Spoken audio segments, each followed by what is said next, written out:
What up, everyone? This is Mr. Lord Dr. Professor Dark Joker here with another edition of Traditional Fans with Opinions, where I'll give my reviews for whoever I watched, read, or played today. And who are traditional fans with opinions? That is myself, and that is you, the viewers. With all that being said, on with the reviews. My Hero Academia Season 8, Episode 2. So this episode finishes the battle between All Might and All for One. Basically, so during the fight, Stain finds a sample of All for One's blood, licks it, and causes All for One to stop moving.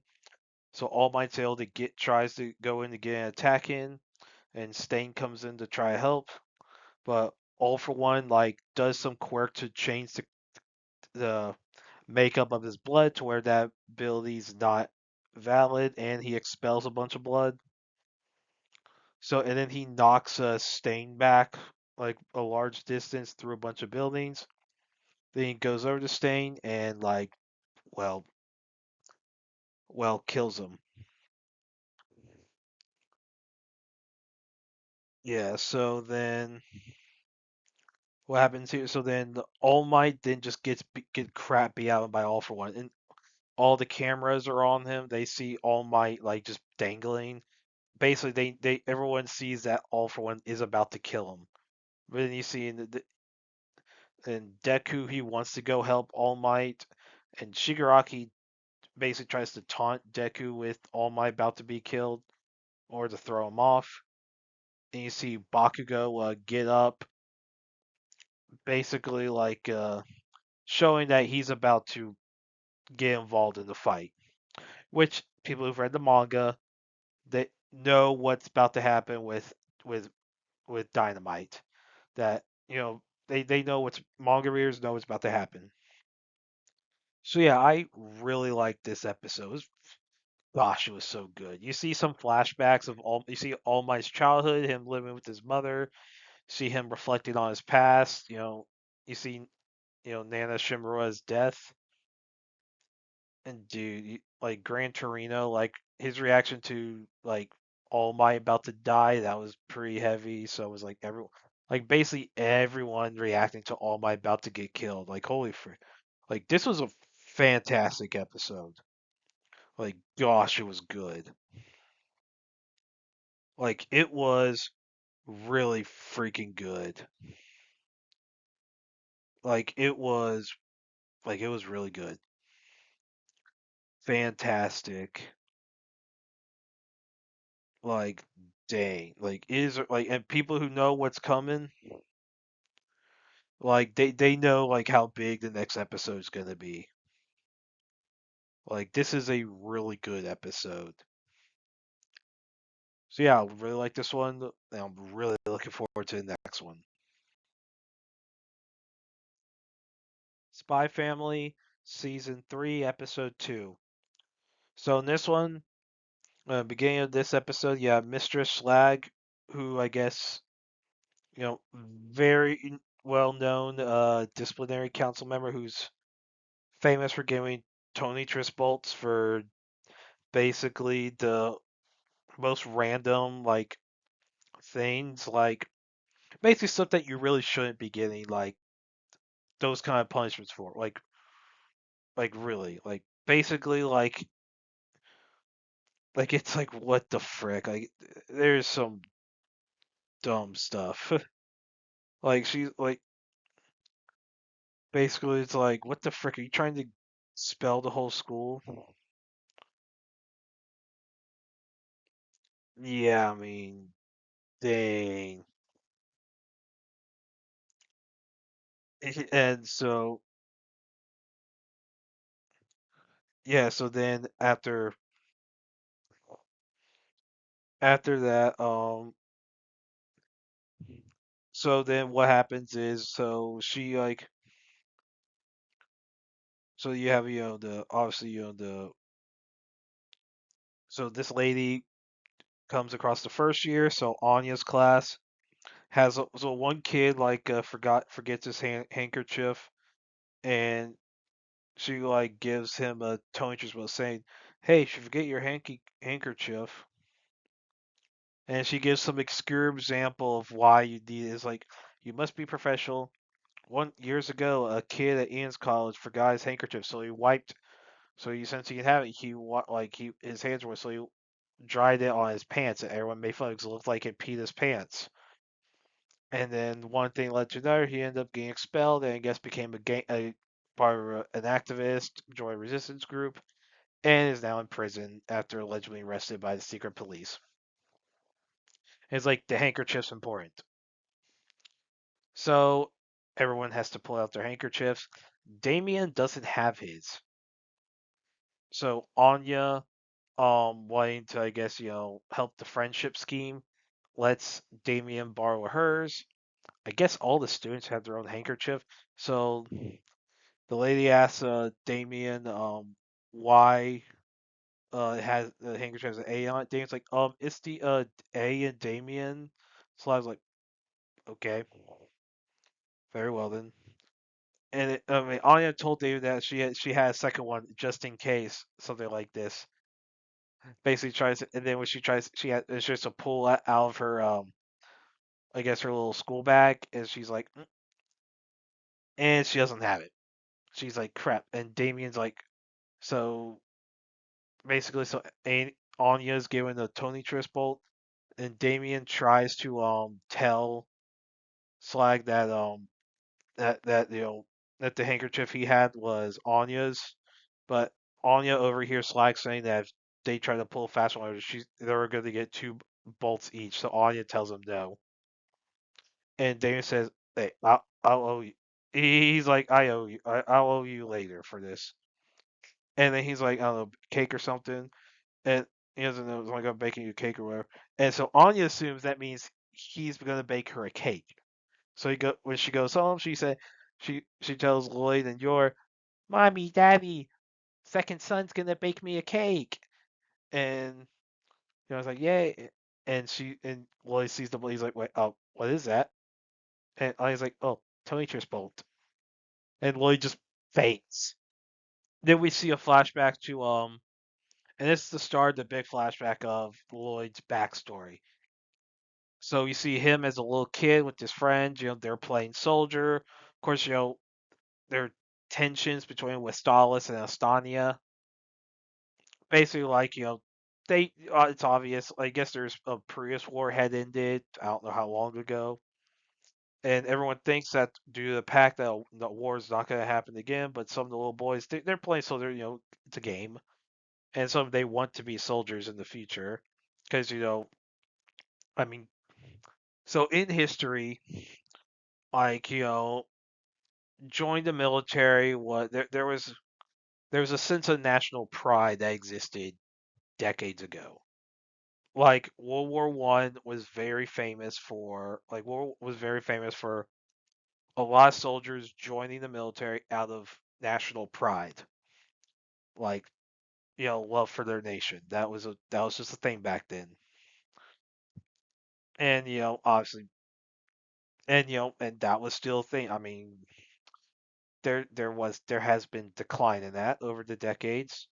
I mean, no, I'm not gonna get into that, but keep in mind this is there, and so Twilight's father. So Twilight, when his name is said, you don't hear it. It's in the subtitles. They block it out, and you don't hear it. It's like mumbled. So it's meant to keep a mystery of what Twilight's real name is.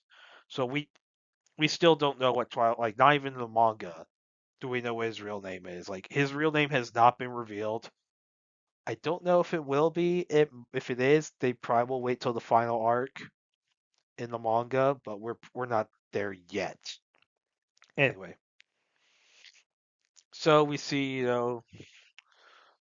Twilight's father does not want Twilight to be a soldier, wants him to focus on studying.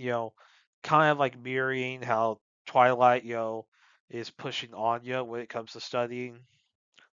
And so Twilight lies to his father. So his father's about to leave to go to the border.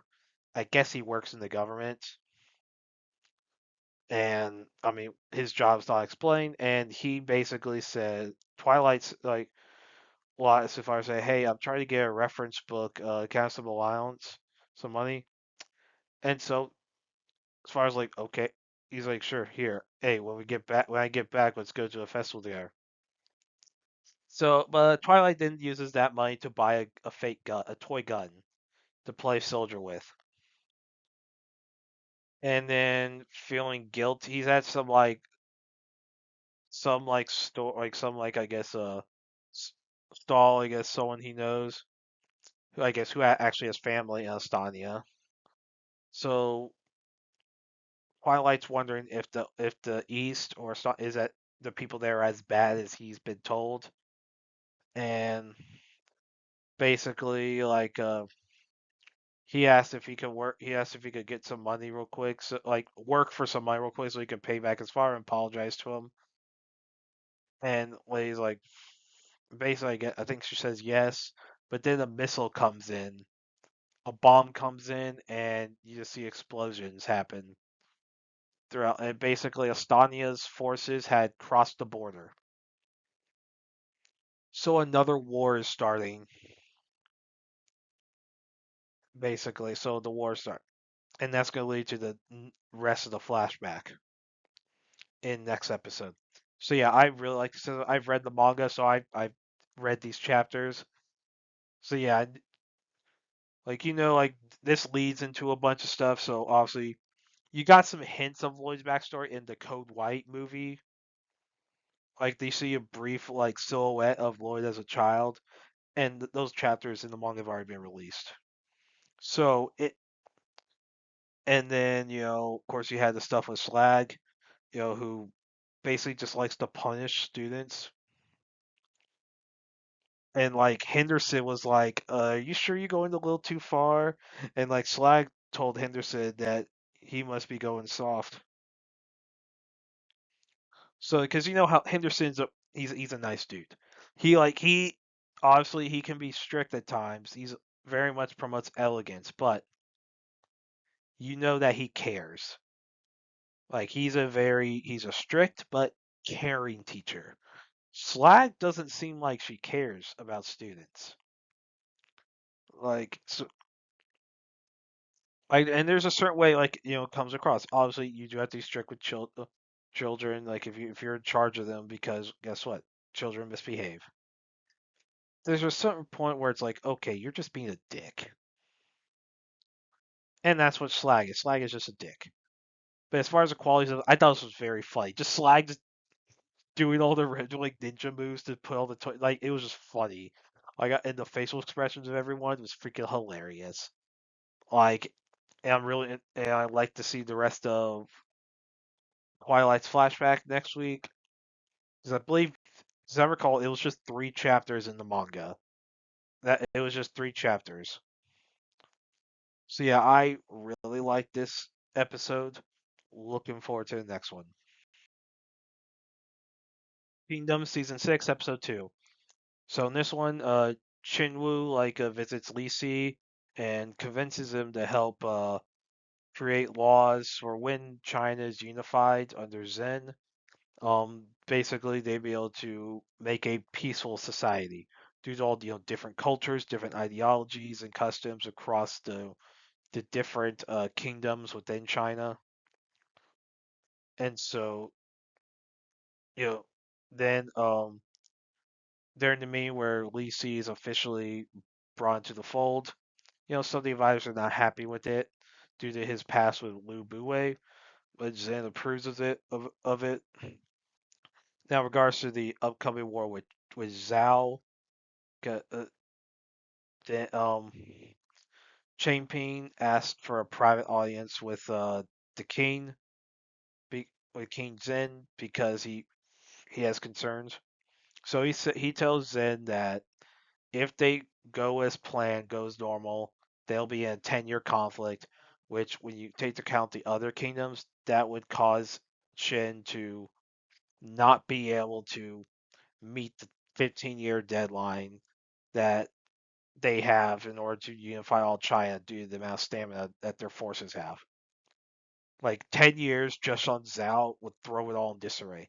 The way the only way to quickly deal with it is to draw the majority of Zhao's forces to the you know basically to the border, and then then send some forces to Ye, which is near the capital, and conquer Ye to give a foothold into conquering the capital.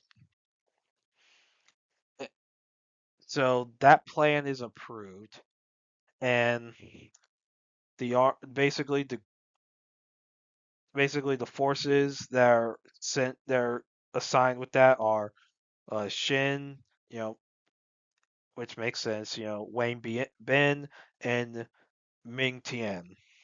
So the three like younger commanders who I think have like 50,000 troops each under their command, and like basically like they're meant to like prepare for like like the next big invasion. So of course that's meant to set up the next big arc, and in order to defeat like basically defeat Zhao because they're trying to outwit Li Mu, which is easier said than done.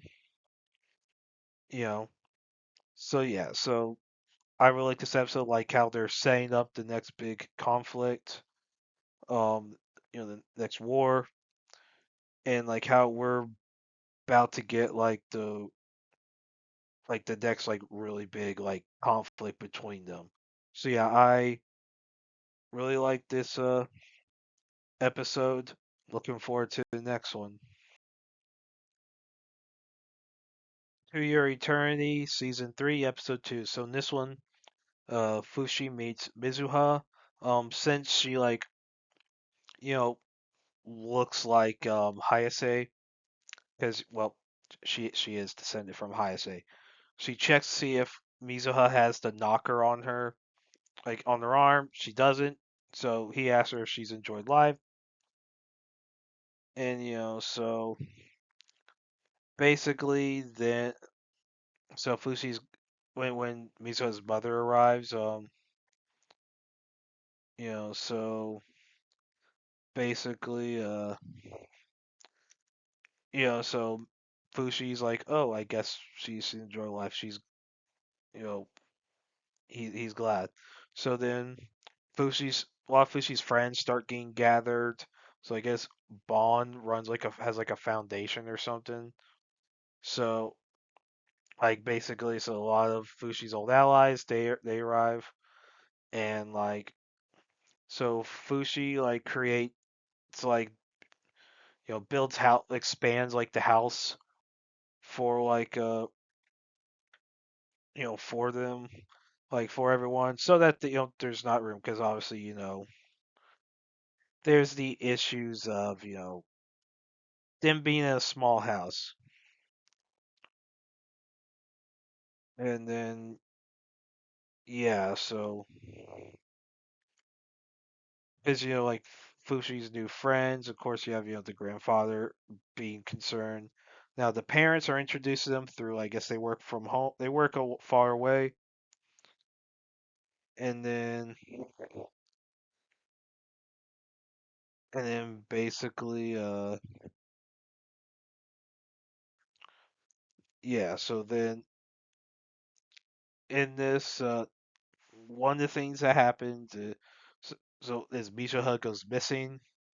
So her friend Hannah tries to find her, and I guess she's reminiscing about their friendship. Like basically, so it's in that Misha, so possibly something bad is about to happen with Voldy or Mizuha or Hannah, because and then obviously who knows if the knockers are returning. That's always a possibility.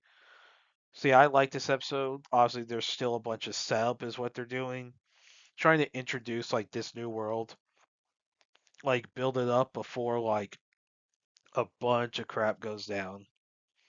So yeah, I really like this episode. Looking forward to the next one. Tojima wants to be a common writer, episode 2. So this episode predominantly focuses on Yuriko Okada. Who she's a high school teacher. Basically, she's a fan of the character, you know, Tackle, the electro wave human Tackle from Kamen Rider Stronger. So there's some flashbacks to like her past. Basically she was bullied, I guess, as a kid. So her father showed her some of the tackle episodes of Kamen Rider Stronger to inspire her. She comes across you know, I guess they use either VHSs or Betamax, whatever, of when Tackle dies. So her father encourages her to say, "Hey, tackle that that tackle used, she had to use it to defeat the villain. She just had, but it did cost her a life, but she had to use it to defeat the villain. That's how powerful the villain was." He says, "Well, tackle can still live on," and he like puts on a tackle outfit on her. He says, "You are tackle now." So it's shown she basically wants to be tackle, and so there's some, and she's mad about Tojima, I guess, only wearing basically a cheap Kamen Rider mask to fight these shocker robbers. So there's another robber. So Tojima's walking by, Yuriko's walking by, so and then freaking the what's funny is you have like so Yuriko's um student and so Yuriko one of Yuriko's students and then basically is like well into like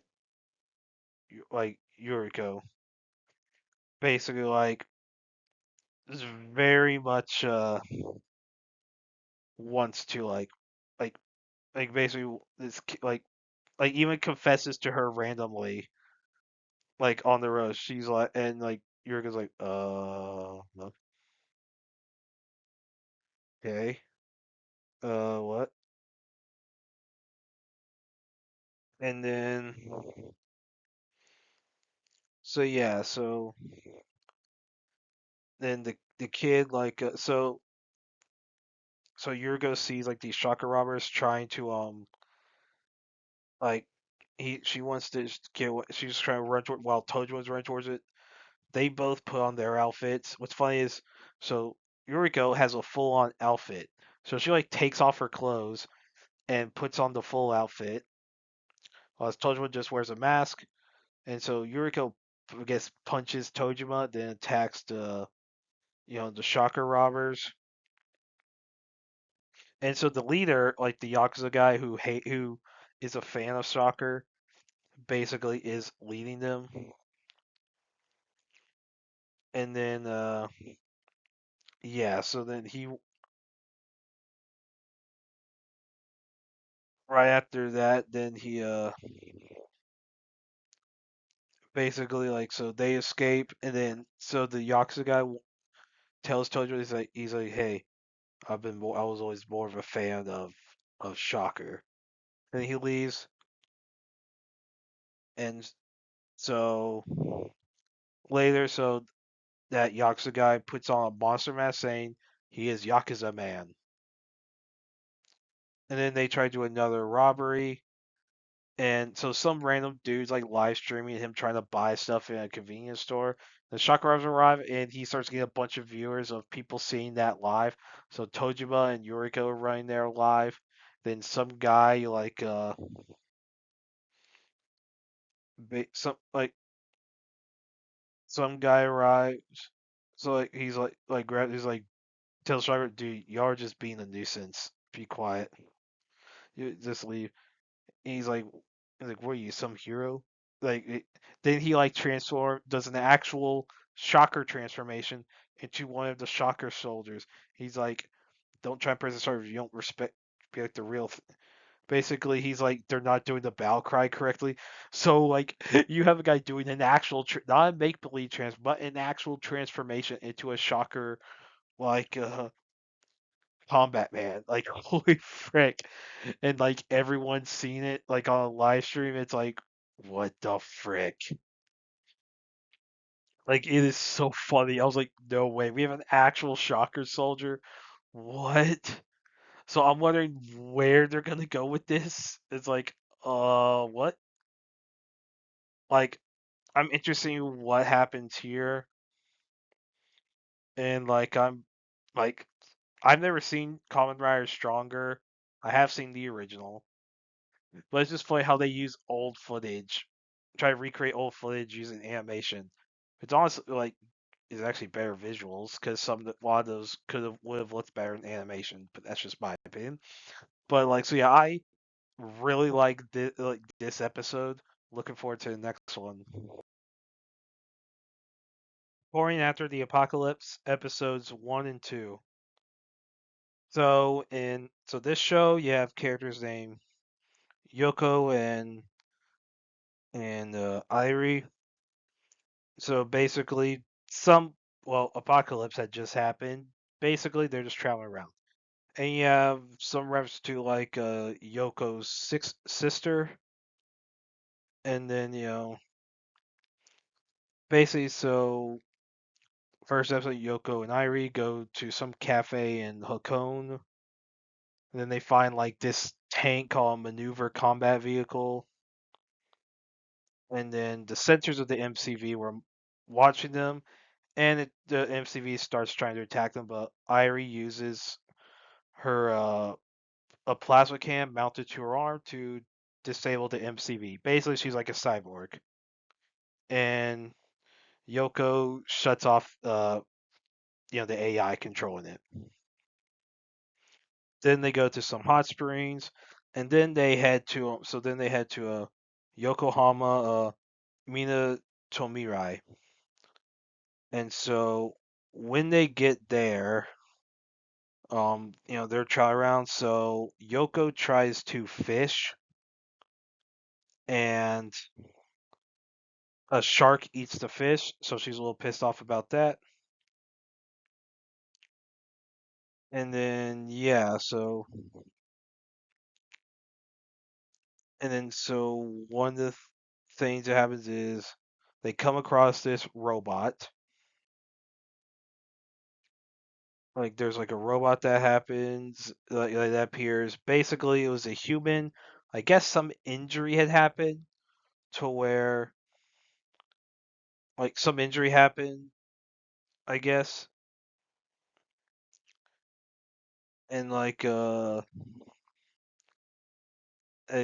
caused him to be turned into to like a robot. Like so, like his kids and his wife were all human. Were so yeah. So then obviously like something happened. So then we see so before that, Yoko and Irie are talking to Yoko's sister. They're just, I guess, through a screen. And yeah, so and then we see so the robot had seen, I guess, whoever caused whoever the apocalypse. He had seen the apocalypse, and yeah, so basically, yeah, so the robot, they find the robot, they spend time with it, and I guess, so, and Ichiro basically he gradually remembers his life, his family, and then the girls try and invite him along. He says he wants to, and then basically he wants to basically spend the last few moments of his life basically remembering his family.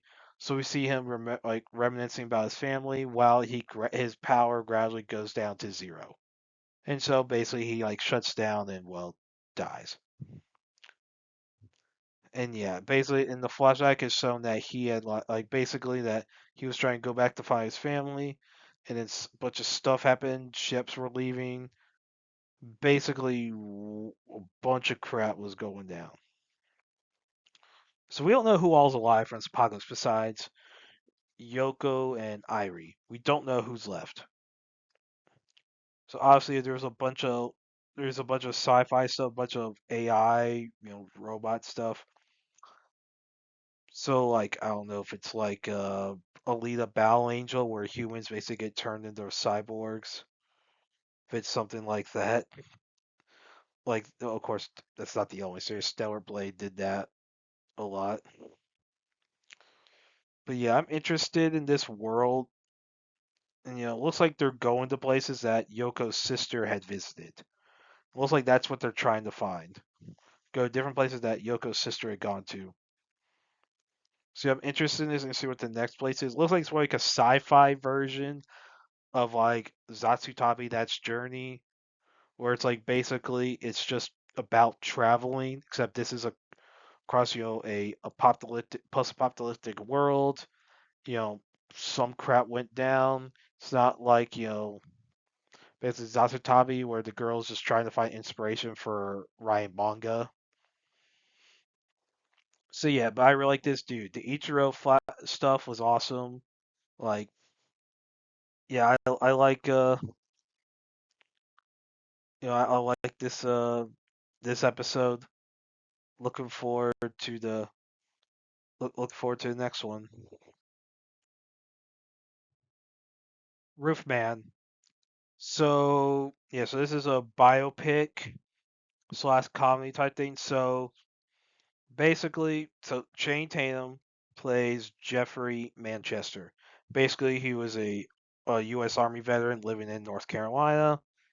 He was divorced. Basically, he's trying to provide for for his daughter and two like baby sons, and like basically his friend Steve, who was a comrade of his in the 82nd Airborne Division, of like how like Steve, of like how Jeffrey was like basically the army it sent him to like Central America for due to his observation abilities, where he is able to pick up patterns and stuff, and which Jeffrey decides to use to you know use it to pick up routines, schedule stuff at different fast food places, mostly McDonald's, and basically to rob them. And he earned the before he got caught, he earned the nickname of Roofman because he would cut holes in roofs to basically get the money, you know, rob the safes and stuff.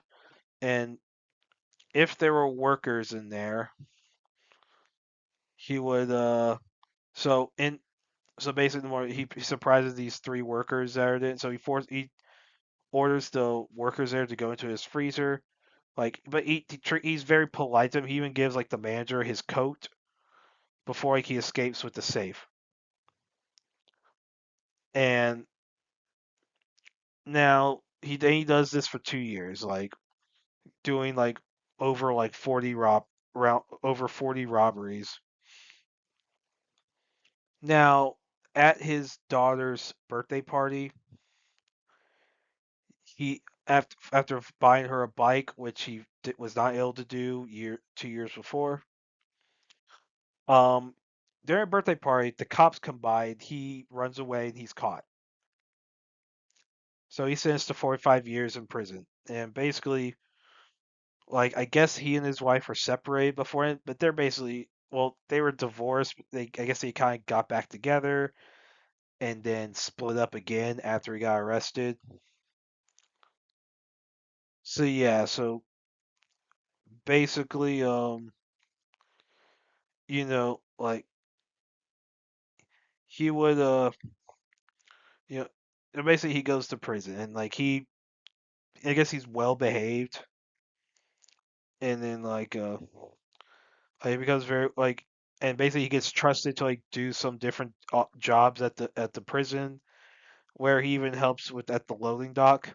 So he picks up the pattern about when the loading dock comes, where like the pattern of how the driver walks around and where the stuff goes. So he hides like underneath the delivery truck. He's able to basically hide there, hitchhike to Charlotte, and like basically like Steve tells him to lay low, and so basically Jeffrey starts hiding at Toys R Us, and he like does this whole setup with different products where he eats M&Ms, to live. He has this little hideout area in the middle of the store where no one can find him, and then like he like is able to learn the passwords of the security cameras so he can like basically hack in and like basically be able to shut off the recording so that he won't get caught. And one of the workers there named Lee, he sees footage of her talking to her boss about a toy drive. So he steals some toys, takes them to the toy drive at Lee's church, and he claims to be a New Yorker named John Zorn. And he claims to be a intelligence agent who's just stationed in the area. He doesn't say what agency. So he becomes a married community, goes to church with Lee, and basically has sex with her and tries to bond with Lee's daughters. And then yeah, so and then basically how he has to get dough work because he's been living off of candy. So he steals video games and sells them to pawn shops, gets money out of it, and basically that's how he buys gifts for like Lee and her two daughters. And then basically so Steve like you know after being overseas for a few months comes back and he agrees to help Jeffrey escape the country with a new identity for 50 grand. So Jeffrey steals a gun from the pawn shop and screws up. So to cover his tracks, he burns down the dentist's office since they got his X-rays, or whatever. And so he changes Lady's schedule to keep her out of the store. So he holds the Toys R Us staff at gunpoint and basically knocks out and a guard. Basically security had been heightened since inventory had been suspiciously low. So Lee arrives while Jeffrey's calling the ambulance for the guy who got hurt. She recognized Jeffrey and Jeffrey leaves with the cash, and the police arrive, find his hideout. So then Jeffrey gets the documents and he starts heading to the airport, but gets a call from Lee. And Boise, he doesn't want to leave her behind, I guess, without saying goodbye or without taking her with him. Because he wanted to go with her, but he's caught and receives a 4-year sentence. So Lee like visits Jeffrey and they forgive each other. And he talks with he's able to talk to his own daughter, and he just accepts life behind in prison. And so apparently, so Lee had remarried and visited Jeffrey again later, and Jeffrey had made 2 more attempts. Obviously, it seems they had failed, and apparently he's eligible for parole in 2036. Yeah. So basically like so yeah. I mean, yeah. So basically like yeah. I thought it was a good movie. Good biopic. The fact that this was a real story is kind of insane, kind of funny. Like, I mean, the guy's like Jeffrey was freaking intelligent. If he used that to like, I mean, I don't know why he was discharged from the military. Like, like don't know what, like I don't know what exactly happened to cause him to be discharged. So, but if he was able to stay out of the military and kept those skills, he would have been very good. And like, so sucks that he used his skills to rob people. It sucks. And then yeah, so and then basically yeah, so I thought this was a pretty good movie. The humor was there, the acting was great. Like Jane Tam actually did a pretty good job at like Jane Tam did a really good job in this movie. Kirsten Dunst did a good job. Like I thought Channing Tatum did pretty good at this. You know, Peter Dinklage was funny in this as like the douchebag store manager, and it was you have Mendelsohn playing the pastor. That's a little unexpected. But yeah, I thought this was great. That was a good movie. So yeah, I recommend watching it. And that's it. Did y'all like the stuff I reviewed? And if you have your own opinions about all that, you can put all that in the comments. Thank you for watching, and like, subscribe, and all that. And look forward to the next video.